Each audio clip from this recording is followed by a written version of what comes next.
તો ગુજરાતના દરિયાકાંઠે એટીએસ અને એસઓજીની સર્જિકલ સ્ટ્રાઇક નશાનો કાળો કારોબાર ચલાવતા તત્વો પર સર્જિકલ સ્ટ્રાઇક ગુજરાત દરિયાકાંઠેથી ડ્રગ્સ ઘુસાડવાના ષડયંત્રનો પર્દાફાશ કરવામાં આવ્યો છે ફરી કચ્છના દરિયાકાંઠેથી પકડાયું છે 1000 કરોડનું ડ્રગ્સ એટીએસ અને એસઓજીની ટીમનું સંયુક્ત ઓપરેશન હાથ ધરવામાં આવ્યું છે અને મુન્દ્રા બંદર પર જહાજમાંથી પકડાયું 1000 કરોડનું કોકેન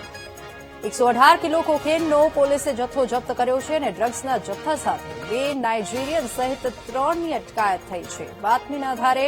યુરોપની બોટમાં હાથ ધરાઈ હતી તપાસ અને બ્રાઝિલથી ડ્રગ્સનો જથ્થો લોડ કરાયો હોવાનો ખુલાસો થયો છે બ્રાઝિલથી ગુજરાત થઈ દિલ્હી મોકલવાનો આ પ્રયાસ હતો અને બ્રાઝિલથી બોટ મેક્સિકો અમેરિકા થઈને આવી હતી આ સાથે જ બોટ પરથી કમ્યુનિકેશન માટેના સાધનો પણ જપ્ત કરવામાં આવ્યા છે દિલ્હીમાં કોને ડિલિવરી આપવાના હતા તે દિશામાં તપાસ તેજ કરાઈ જે બે સંદિગ્ધ ઇસમો છે જેમનું નામ નિગિન્ટે નસરોજ જુમાને તથા જુમા નસીર ઉમર એ બે વ્યક્તિઓ જે નાઇજીરિયન ટેન્ઝેનિયાના છે એ લોકોએ આ બોટમાં એ માલ લાવવાના હતા અને એની ડિલિવરી જે દિલ્હીમાં રહેતા બે ઇસમો એમના નામ કેલ્વિન ચુકુવામા અને બાયરુંગે જેમ્સ એ ટાન્ઝેનિયા અને યુગાન્ડાના નેશનલ છે એ લોકોને ડિલિવરી કરવાના હતા એ હકીકત એટીએસ અને કોસ્ટગાર્ડને મળેલી હતી અને એ અનુસંધાને એ લોકોએ બોટ યુરોપ નામની બોટને સર્ચ કરી અને એમાં જે છુપાવવામાં આવેલો જે ડ્રગ્સનો જે થેલીઓ છે જે 6 જેટલા થેલી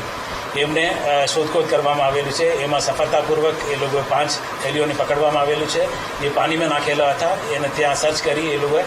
બહાર કાઢેલી અને એક થેલો મળી આવેલ નથી અને જે થેલીઓમાં જે વસ્તુઓ મળી છે એમની પૃથ્થકરણ કરવામાં આવેલી છે એમાં પ્રાથમિક દૃષ્ટિએ કોકેન હોવાનું જાણકારી મળેલું છે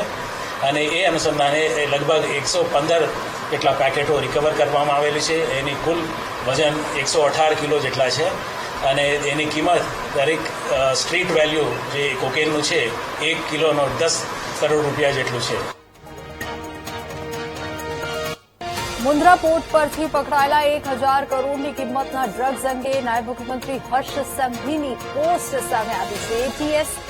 કોસ્ટગાર્ડ કચ્છ એસઓજી સંયુક્ત રીતે કામ કરતી હોવાનું તેઓએ કહ્યું છે ગુજરાત ડ્રગ્સનું પ્રવેશ દ્વાર નહીં બને એ પણ જણાવ્યું